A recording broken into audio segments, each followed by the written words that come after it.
Good morning all of you. प्यारे बच्चों, अपन पढ़ रहे थे रे ऑप्टिक्स के बारे में, और रे ऑप्टिक्स में आज अपन पढ़ने वाले हैं कांच की आयताकार पट्टिका द्वारा अपवर्तन, reflection by a glass slab. तो आइए बच्चों पढ़ते हैं कांच की पट्टिका द्वारा अपवर्तन। देखो, ये एक आपतित किरण है और ये क्या है, अभिलंब। तो ये क्या हो गया, आपतन कोण। जब प्रकाश किरण विरल से, ये विरल है और विरल बोले तो ये कैसा माध्यम है, वायु, और ये सघन माध्यम है, और सघन माध्यम किसका बना हुआ है, कांच का। ठीक है, तो इसका अपवर्तनांक मैं बोल दूं म्यू ऑफ जी है, और इसका अपवर्तनांक मैं क्या बोल दूं कि म्यू ऑफ ये है। म्यू ऑफ जी का मतलब क्या है कि कांच का निरपेक्ष अपवर्तनांक, और म्यू ऑफ ए का मतलब क्या है, वायु का निरपेक्ष अपवर्तनांक। ठीक है प्यारे बच्चों, अपन ऐसा लिखेंगे कि चित्रानुसार कोई प्रकाश किरण ए बी कांच की पट्टिका पर आपतित होती है तो निर्गत किरण सी डी आपतित किरण के समांतर गमन करती है। ओके, अब देखो इससे क्वेश्चन ये आएगा कि आपसे ऐसा पूछ सकता है, सिद्ध कीजिए कि I बराबर E होता है। जब कांच की पट्टिका द्वारा अपवर्तन होता है तो I बोले तो आपतन कोण और E बोले तो निर्गत कोण, इन दोनों का मान क्या होता है, एक दूसरे के लगभग बराबर होता है। यह आपको सिद्ध करना है। ठीक है प्यारे बच्चों, तो सुनिएगा, यहां पर कुछ लिखा है, AB का मतलब आपतित किरण, BC का मतलब अपवर्तित किरण, CD का मतलब निर्गत किरण, I का मतलब आपतन कोण, R का मतलब अपवर्तन कोण। प्यारे बच्चों ये देखना, ये अपवर्तन कोण है, इसका मान R है तो इसका मान भी R ही होगा, क्योंकि कैसे कोण हो गए, एकांतर कोण।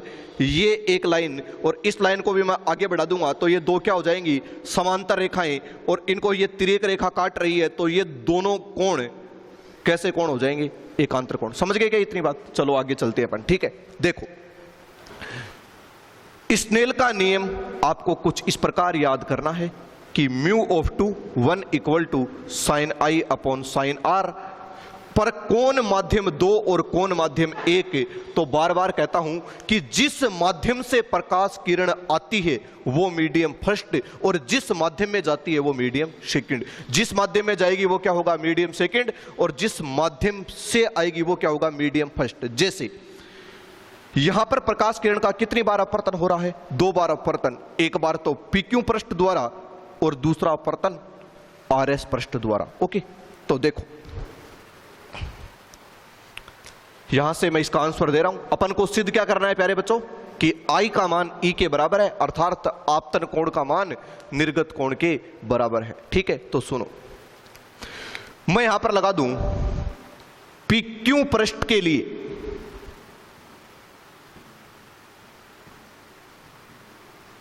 स्नेल के नियम से,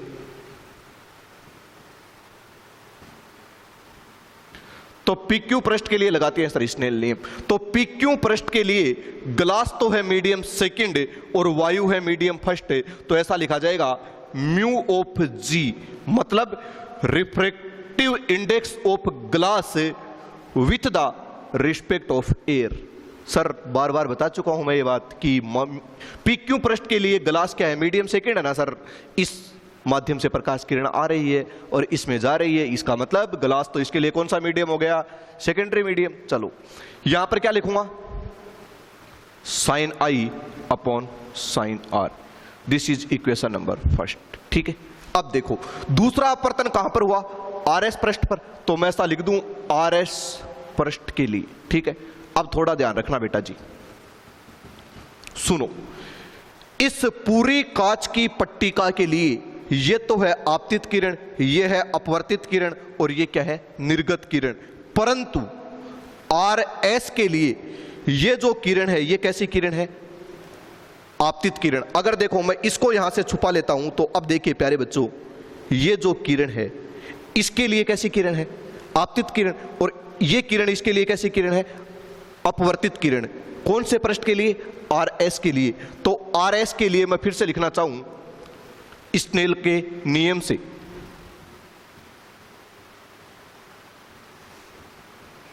स्नेल के नियम से, तो देखो RS पृष्ठ के लिए दूसरा माध्यम कौन हो गया? वायु। तो यहां पर लिखा जाएगा रिफ्रैक्टिव इंडेक्स ऑफ एयर। और पहला माध्यम कौन हो गया? ग्लास। कौन से पृष्ठ के लिए? RS के लिए। बेटा पहला माध्यम तो क्या है? ग्लास, क्योंकि ये किरण कौन से माध्यम से आ रही है? ग्लास से। और किस में जा रही है? वायु में जा रही है। ओके जेंटलमैन, तो ये अभिलंब से दूर हटेगी, क्योंकि सघन से विरल में आएगी तो अभिलंब से दूर हटेगी। ठीक है, चलो यहां पर क्या लिखूंगा? साइन ऑफ आपतन कोण अपॉन साइन ऑफ अपवर्तन कोण। तो यहां पर आपतन कोण I लिखूं या R लिखूं? तो बेटा जी यहां पर आपतन कोण क्या लिखा जाएगा? R। ये बात समझ में आ गई क्या कि R क्यों लिख रहा हूं? क्योंकि इसके लिए ये क्या है? आपतन कोण। अभिलंब और आपतित किरण के मध्य जो बना कोण होता है वो क्या होता है? आपतन कोण। तो RS पृष्ठ के लिए ये क्या हो गया? आपतन कोण। और ये E क्या हो गया? अपवर्तन कोण। ओके, अब देखो यहां पर ये मान किसका है? ग्लास का अपवर्तनांक। और ये किसका है? एयर का। तो मैं इसको भी ग्लास के अपवर्तनांक में बदलना चाहता हूं, तो क्या लिख दूंगा? उत्क्रमणीयता के सिद्धांत से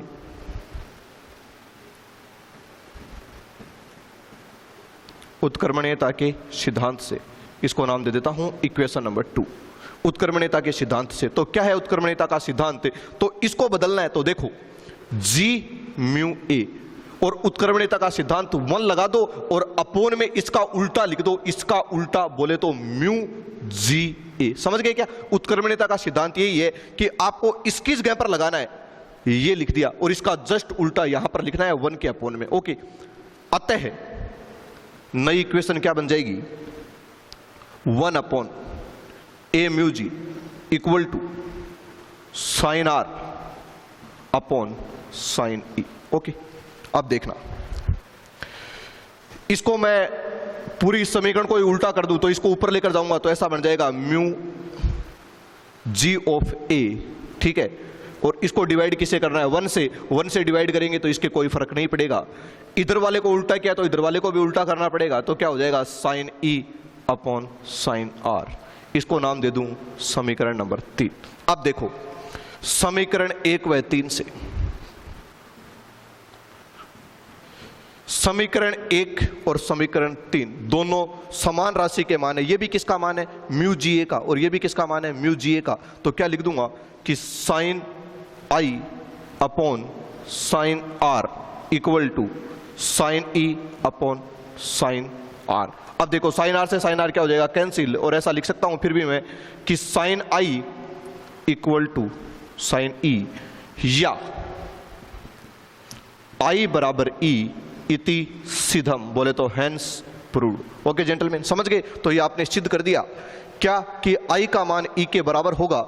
सबसे पहले आपने PQ पृष्ठ के लिए स्नेल का नियम लगाया और म्यू G A का मान कैलकुलेट कर लिया, फिर RS पृष्ठ के लिए स्नेल का नियम लगाया और वहां से भी किसका मान कैलकुलेट किया? म्यू G A का। और फिर इन दोनों समीकरणों को एक दूसरे के बराबर कर दिया, तो यहां से आपको क्या फाइंड आउट हो गया? I बराबर E। ओके जेंटलमैन, चलो शाबाश, वेरी गुड। इसी को आगे करते हैं कंटिन्यू।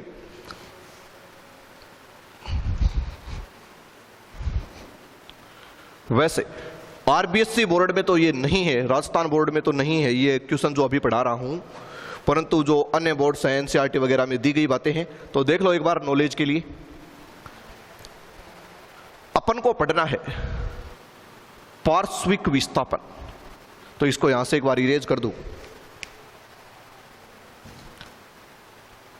तो I का मान E के बराबर होता है कब? जब कांच की पट्टिका द्वारा क्या होता है? अपवर्तन होता है। ठीक है, मेरे को पढ़ना है अब पार्श्विक विस्थापन। क्या पढ़ना है? पार्श्विक विस्थापन, जिसको बोलते हैं लेटरल डिस्प्लेसमेंट।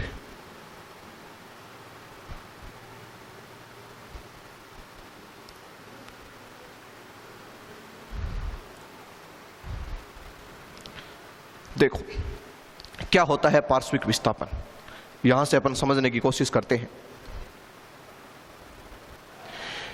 ये किसकी दिशा है? आपतित किरण की दिशा। और ये क्या है? निर्गत किरण। तो पार्श्विक विस्थापन की डेफिनेशन क्या लिखेंगे? आपतित किरण की दिशा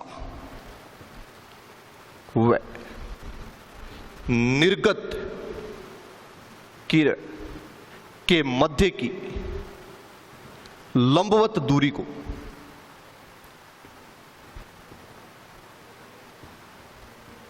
क्या कहते हैं?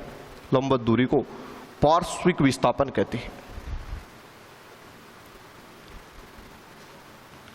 ऐसा कहना चाहता है कि ये किरण और ये किरण, इसकी लंबवत दूरी को क्या कहते हैं?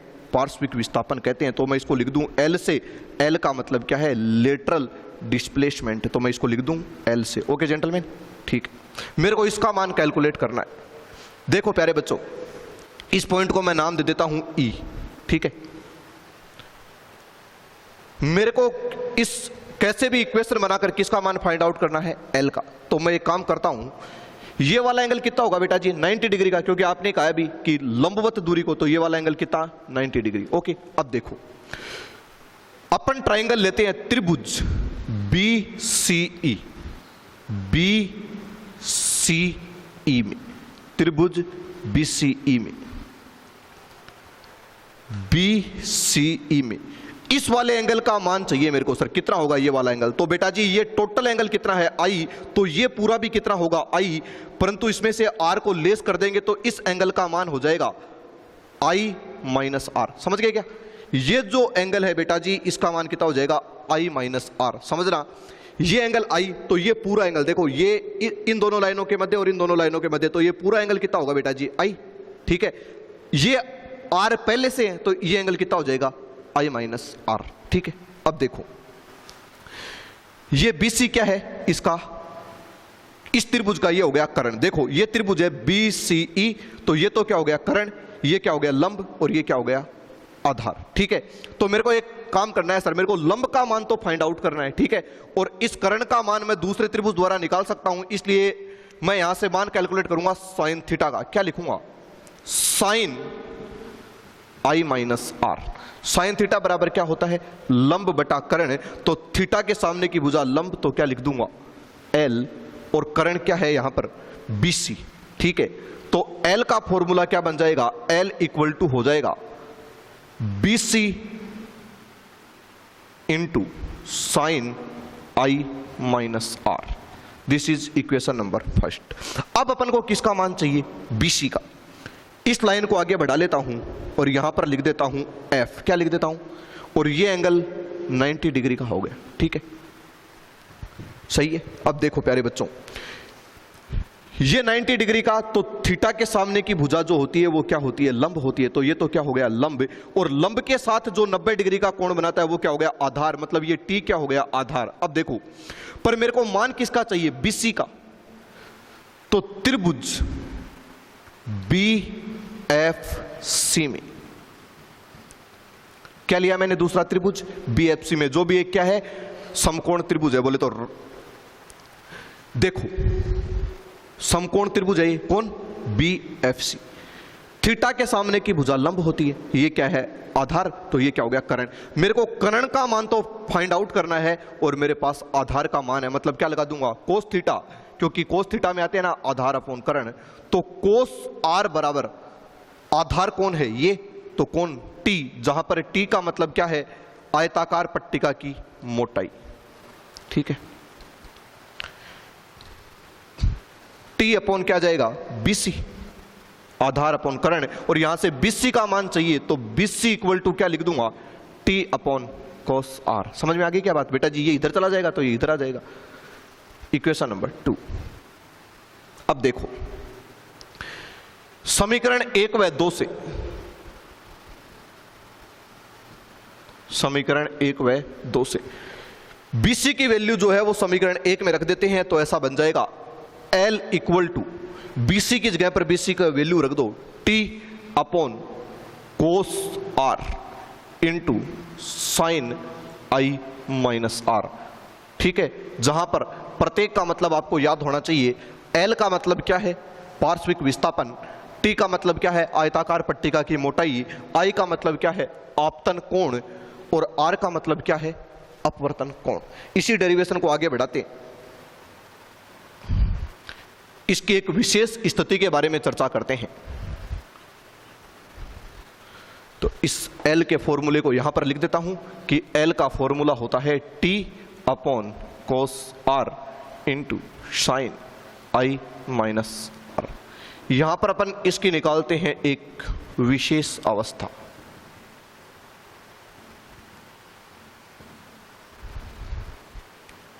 ठीक है, इसकी क्या निकालते हैं? विशेष अवस्था। देखो, मैंने ऐसा मान लिया कि साइन I माइनस R, ऐसा लिखूं कि I माइनस R अल्प कोण है।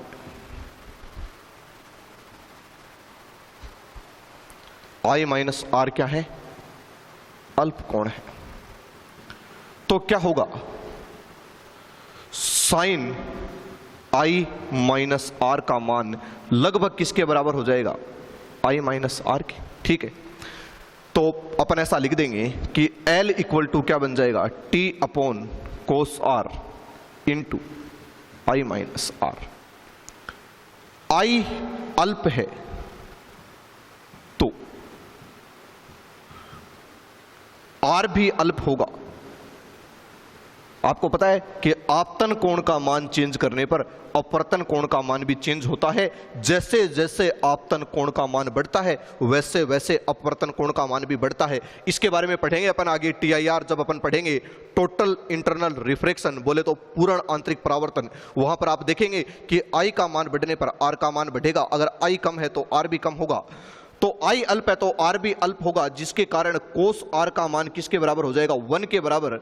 तो L इक्वल टू क्या जाएगा? T into I minus R। और इसको मैं नाम दे देता हूं समीकरण नंबर 3। तो ये क्या हो जाएगी? समीकरण नंबर 4। ओके जेंटलमैन, अब देखो, मैं यहां से R को हटाना चाहता हूं। मैं इस सूत्र में अर्थात इस फॉर्मूले में ये चाहता हूं कि एंगल केवल I रहे, ये R नहीं रहे। तो अपन यहां पर लगा देंगे स्नेल का नियम। स्नेल के नियम से, और स्नेल का नियम क्या है? तो स्नेल का नियम मैं PQ पृष्ठ के लिए लगा दूं तो ऐसा लिख दूंगा कि mu of glass with the respect of air equal to हो जाएगा sine I upon sine R। I व R अल्प कोण है, अर्थात बहुत छोटे कोण है। अगर ये अल्प कोण है तो अपन क्या लिख सकते हैं कि साइन I जो है वो किसके बराबर हो जाएगा? I के। व साइन R किसके बराबर हो जाएगा? R की। तो यहां से फॉर्मूला क्या बन जाएगा? Mu G. म्यू AG को मैं म्यू जी भी लिख सकता हूं, क्योंकि किसी का भी वायु के सापेक्ष अपवर्तनांक उसका निरपेक्ष अपवर्तनांक के बराबर होता है। तो यह हो जाएगा I अपॉन R। यहां से मेरे को वैल्यू किसकी निकालनी है? R की।